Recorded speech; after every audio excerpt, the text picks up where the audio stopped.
Hello all, welcome and welcome back to my YouTube channel. आज के इस video में हम विश्वनाथ त्रिपाठी की पुस्तक हिंदी साहित्य का सरल इतिहास पुस्तक में से स्वातंत्रोत्तर हिंदी साहित्य के पोर्शन को देख रहे थे और उसमें भी हम उपन्यास वाले सेक्शन को देख रहे थे। तो पिछली वीडियो में कुछ उपन्यासों का जिक्र हमने कर लिया था, आज हम फिर से इसे कंटिन्यू करेंगे। पहला क्वेश्चन है, स्वाधीनता आंदोलन पर आधारित किस लेखक का उपन्यास है? तो ऑप्शन ए है अमरकांत, ऑप्शन बी कामतानाथ का काल कथा, और ऑप्शन सी है श्रीलाल शुक्ल, और ऑप्शन डी है काशीनाथ। तो स्वाधीनता आंदोलन पर आधारित किस लेखक का उपन्यास है? तो कामतानाथ का काल कथा जो है यह स्वाधीनता आंदोलन पर आधारित उपन्यास है।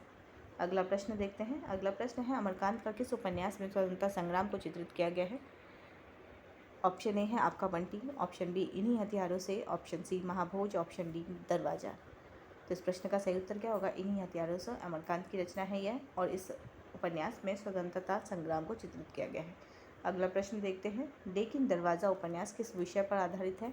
ऑप्शन ए विभाजन जीवन, ऑप्शन बी महानगरीय जीवन, ऑप्शन सी राजनीतिक व्यंग, ऑप्शन डी शिक्षा जगत की हलचलें। तो इस प्रश्न का सही उत्तर क्या हो जाएगा? महानगरीय जीवन जो है वह लेकिन दरवाज़ा में हमको दिखाई देता है। अगला प्रश्न देखते हैं। इसे अगर और डिटेल में देखें तो दिल्ली के साहित्यकारों के ह्रासोन्मुखी सुविधा खोजी जीवन पर आधारित है यह उपन्यास। कौन सा? लेकिन दरवाज़ा। अगला प्रश्न देखते हैं। अगला प्रश्न है, मुर्दा घर उपन्यास का विषय क्या है? तो ऑप्शन ए है बम्बई का वैश्य जीवन, ऑप्शन बी स्वतंत्रता संग्राम, ऑप्शन सी पंजाब का विभाजन, ऑप्शन डी बंगाल का अकाल। तो इस प्रश्न का सही उत्तर क्या हो जाएगा? बम्बई का वैश्य जीवन। मुर्दा घर जो है वो राजकमल चौधरी का उपन्यास है। वहीं अगर हम लेकिन दरवाज़ा की बात करें तो पंकज बिष्ट का यह उपन्यास है। ठीक है। अगला प्रश्न देखते हैं, मनु भंडारी का कौन सा उपन्यास आधुनिक जीवन की विसंगतियों को चित्रित करता है? ऑप्शन ए है महाभोज, ऑप्शन बी आपका बंटी, ऑप्शन सी गुरु गुरु स्वाहा, ऑप्शन डी कसम। इस प्रश्न का सही उत्तर क्या हो जाएगा? आपका बंटी। और इनकी एक और रचना क्या है? उपन्यास जो है वह महाभोज है। ठीक है, एक और उपन्यास, और इसका सही उत्तर क्या हो जाएगा? Option B. अगला प्रश्न देखते हैं, कलिकथा वाया बाईपास उपन्यास किसकी रचना है? Option A Krishna Sobti, option B Alka Saraogi, option C Amarkant, और ऑप्शन डी कामतानाथ। ठीक है, हाँ नाथ सिर्फ लिखाया है। तो इस प्रश्न का सही उत्तर क्या हो जाएगा? बी अलका सरावगी। अगला प्रश्न, अंतिम अध्याय नामक व्यंग्यपरक उपन्यास किस लेखक ने लिखा है? ऑप्शन ए भैरव प्रसाद गुप्त, ऑप्शन बी श्रीलाल शुक्ल, ऑप्शन सी मनोहर श्याम जोशी, ऑप्शन डी काशीनाथ सिंह। तो इस प्रश्न का सही उत्तर क्या हो जाएगा? भैरव प्रसाद गुप्त। अंतिम अध्याय नामक व्यंग्यपरक उपन्यास किस लेखक ने लिखा है? भैरव प्रसाद गुप्त ने लिखा है। अगला प्रश्न है, राग दरबारी किस प्रकार का उपन्यास है? ऑप्शन ए आंचलिक, ऑप्शन बी व्यंग्य प्रधान, ऑप्शन सी ऐतिहासिक, ऑप्शन डी स्वतंत्रता संग्राम पर आधारित। तो इस प्रश्न का सही उत्तर क्या हो जाएगा? व्यंग्य प्रधान उपन्यास है। और ये किनका है? राग दरबारी श्रीलाल शुक्ल का है।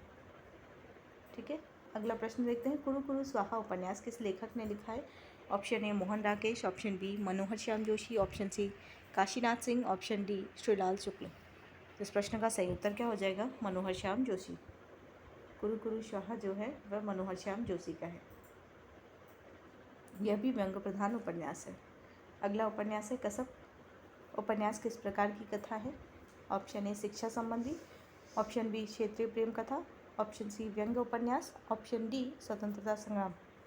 तो इसका सही उत्तर क्या हो जाएगा? ऑप्शन बी क्षेत्रीय प्रेम कथा। अगला प्रश्न देखते हैं, अपना मोर्चा उपन्यास किसका है और यह किस पर आधारित है? ऑप्शन ए अमरकांत स्वतंत्रता संग्राम, ऑप्शन बी काशीनाथ सिंह शिक्षा जगत, ऑप्शन सी श्रीलाल शुक्ल राजनीति, ऑप्शन डी मनोहर श्याम जोशी वैज्ञानिक जीवन। तो इस प्रश्न का सही उत्तर क्या हो जाएगा? काशीनाथ सिंह शिक्षा जगत।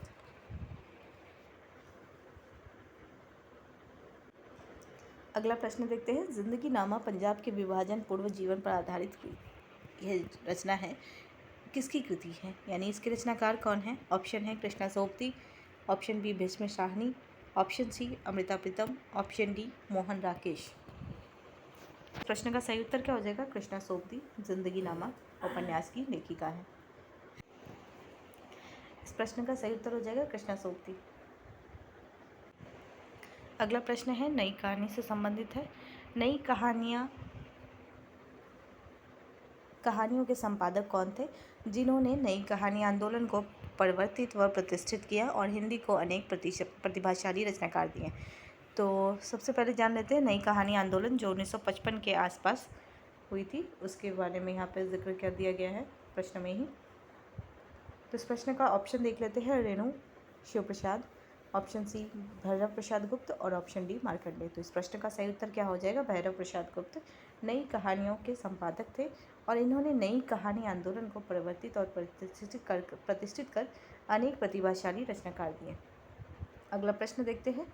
अगला प्रश्न है नई कहानी आंदोलन किस काल की स्थितियों से उत्पन्न जटिलताओं को अपनी संवेदना में समेटता है। ऑप्शन ए है स्वाधीनता पूर्व, ऑप्शन बी स्वातंत्रोत्तर, ऑप्शन सी आज़ादी से पहले का औपनिवेशिक समय और ऑप्शन डी आधुनिक बाजारवादी काल। तो इस प्रश्न का सही उत्तर क्या हो जाएगा, बी स्वातंत्रोत्तर। अगला प्रश्न देखते हैं। आंचलिक कहानियों का मुख्य उद्देश्य क्या होता है। ऑप्शन ए केवल ग्राम जीवन की समस्या दिखाना, ऑप्शन बी क्षेत्र विशेष की विशेषताओं का रेखांकन करना, ऑप्शन सी शहरी जीवन का चित्रण करना, ऑप्शन डी राजनीतिक संघर्ष का वर्णन करना। इस प्रश्न का सही उत्तर हो जाएगा क्षेत्र विशेष की विशेषताओं का रेखांकन करना आंचलिक कहानियों का मुख्य उद्देश्य है। अगला प्रश्न है ग्राम कहानी और आंचलिक कहानी में मुख्य अंतर किस आधार पर किया जाता है। ऑप्शन ए है विषय का ग्रामीण या शहरी होना, ऑप्शन बी है भाषा की शैली, ऑप्शन सी क्षेत्रीय विशेषताओं की उपस्थिति और ऑप्शन डी कथानक की लंबाई। प्रश्न का सही उत्तर क्या हो जाएगा, क्षेत्रीय विशेषताओं की उपस्थिति, यानी ग्रामीण कहानी और आंचलिक कहानी में क्षेत्रीय विशेषताओं की उपस्थिति के आधार पर अंतर किया जा सकता है। ग्राम कहानी और जो आंचलिक कहानी है इनमें क्या अंतर है। ग्राम कहानी में देहाती वातावरण हो सकता है किंतु वातावरण का चित्रण अपने आप में उद्देश्य नहीं है। जब हम आंचलिक कहानी की बात करते हैं तो आंचलिक कहानी का उद्देश्य ही होता है उसके वातावरण को चित्रित करना, है ना। कभी कभी जो वातावरण है या क्षेत्र विशेष ही क्या हो जाता है, वो नायक के रूप में स्थान ग्रहण कर लेता है, महापात्र क्या हो जाता है, वह क्षेत्र विशेष हो जाता है। तो यही अंतर है ग्राम कहानी और आंचलिक कहानी में। अगला प्रश्न देखते हैं। अगला प्रश्न है रेणु की आंचलिकता की चर्चा विशेष रूप से किस उपन्यास से हुई है। ऑप्शन ए तीसरी कसम, ऑप्शन बी गुलरा के बाबा, ऑप्शन सी मैला आंचल और ऑप्शन डी शादी माँ। तो इसका सही उत्तर क्या हो जाएगा, मैला आंचल। अगला प्रश्न है तीसरी कसम कहानी में कौन से प्रमुख पात्र चित्रित हैं। ऑप्शन ए है गाड़ीवान हीरामन और नर्तकी हीराबाई, बी किसान और साहूकार, ऑप्शन सी शिक्षक और विद्यार्थी, ऑप्शन डी सैनिक और पत्नी। तो इस प्रश्न का सही उत्तर क्या हो जाएगा, तीसरी कसम कहानी में मुख्य पात्र कौन थे, गाड़ीवान हीरामन और नर्तकी हीराबाई। अगला प्रश्न देखते हैं। अगला प्रश्न है रेणु की कहानियों में कौन से विशेष उपादान पाए जाते हैं। ऑप्शन ए ऐतिहासिक घटनाएं और वीर गाथाएं, ऑप्शन बी इंद्रियबोध और लोक कथाएं और लोक धुनें, ऑप्शन सी आधुनिक तकनीक और औद्योगिक जीवन, ऑप्शन डी शहरी जीवन की समस्याएं। प्रश्न का सही उत्तर क्या हो जाएगा, इंद्रियबोध, लोक कथाएं और लोक धुनें। अगला प्रश्न है गुलरा के बाबा कहानी किस लेखक की है। ऑप्शन है रेणु, मार्कंडेय, भैरव प्रसाद गुप्त और शिव प्रसाद। तो इस प्रश्न का सही उत्तर क्या, मार्कंडेय। गुलरा के बाबा की कहानी किनकी है, मार्कंडेय की है। अगला प्रश्न है राकेश की कहानी यानी मोहन राकेश की कहानी एक और जिंदगी में नायक उद्विग्न क्यों है। ऑप्शन ए है पत्नी उसकी उपेक्षा करती है और आर्थिक रूप से स्वतंत्र है, ऑप्शन बी नायक बेरोजगार है, ऑप्शन डी प्रेमिका धोखा दे देती है और ऑप्शन डी मित्र विश्वासघात करता है।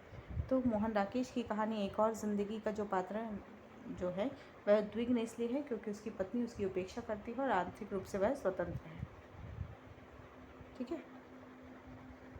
कमलेश्वर की कहानी है राजा निर्बंसिया और रविंद्र कालिया की कहानी है 9 साल छोटी पत्नी। ये भी ध्यान देंगे आप लोग। अगला प्रश्न है राजेंद्र यादव की कहानी टूटना का मुख्य कथ्य क्या है। ऑप्शन ए है प्रेम विवाह की जटिलता, बदलते पारिवारिक संबंधों में संवेदनाओं का क्षय, ऑप्शन सी है स्वतंत्रता आंदोलन का प्रभाव और ऑप्शन डी है ग्रामीण जीवन की दरिद्रता। तो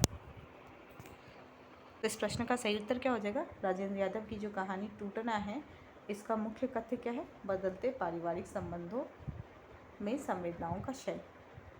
अगला प्रश्न है कृष्णा सोबती की कौन सी कहानी स्त्री पुरुष संबंधों पर साहसपूर्ण दृष्टिकोण प्रस्तुत करती है। Option A Roz, option B इमारत उड़ाने वाले, ऑप्शन सी मित्रों मरजानी, ऑप्शन डी वापसी।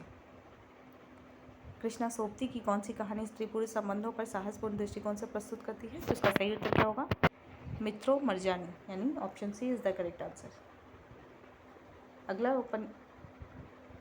अगला प्रश्न है, शानी की इमारत ढहाने वाले कहानी किस बात को उजागर करती है? ठीक है, तो इमारत ढहाने वाले जो कहानी है यह कौन है? इसके रचनाकार कौन है? शानी है।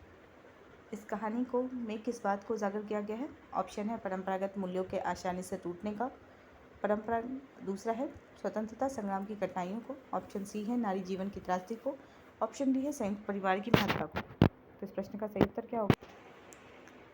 परंपरागत मूल्यों के आसानी से टूटने को उजागर किया गया है इमारत ढहाने वाले कहानी में। अगला प्रश्न है, आगे की रोज कहानी का प्रमुख विषय क्या है? ऑप्शन ए है राजनीति और सत्ता का द्वंद, नारी जीवन की एक रास्ता, ग्रामीण जीवन का चित्रण और बुजुर्गों की पीड़ा। तो इस प्रश्न का सही उत्तर क्या हो जाएगा? नारी जीवन की एक रास्ता को चित्रित किया है आगे ने रोज कहानी में। रोज कहानी को बाद में फिर गैंग्रीन नाम से भी जाना गया। ठीक है, तो गैंग्रीन नाम से ही जाना गया, पहले रोज था इसका नाम। तो इस प्रश्न का सही उत्तर क्या हो जाएगा? बी। अगला प्रश्न देखते हैं, चीफ की दावत कहानी किसने लिखी? Option A Agyeya, option B Bhisham Sahni, option C Usha Priyamvada, option D Shani. तो चीफ की दावत जो है वह भीष्म साहनी की कहानी है। अगला प्रश्न है, वापसी कहानी किसने लिखी और इसका मुख्य विषय क्या है? ऑप्शन ए भीष्म साहनी स्वतंत्रता की व्याख्या इसका मुख्य विषय है, ऑप्शन बी अज्ञे पति पत्नी संबंध, ऑप्शन सी उषा प्रियमवदा सेवा विभाग से निवृत्त व्यक्ति की बेचारगी, और ऑप्शन डी शानी पारिवारिक टूटन। तो इस कहानी में यानी वापसी कहानी जो है वह उषा प्रियमवदा की है और इस कहानी में सेवा विभाग से निवृत्त व्यक्ति की बेचारगी है। ठीक है, तो सेवानिवृत्त व्यक्ति की बेचारगी को इसमें चित्रित किया गया। और अमरकांत की जो रचना है डिप्टी कलेक्ट्रेट, यह भी महत्वपूर्ण है।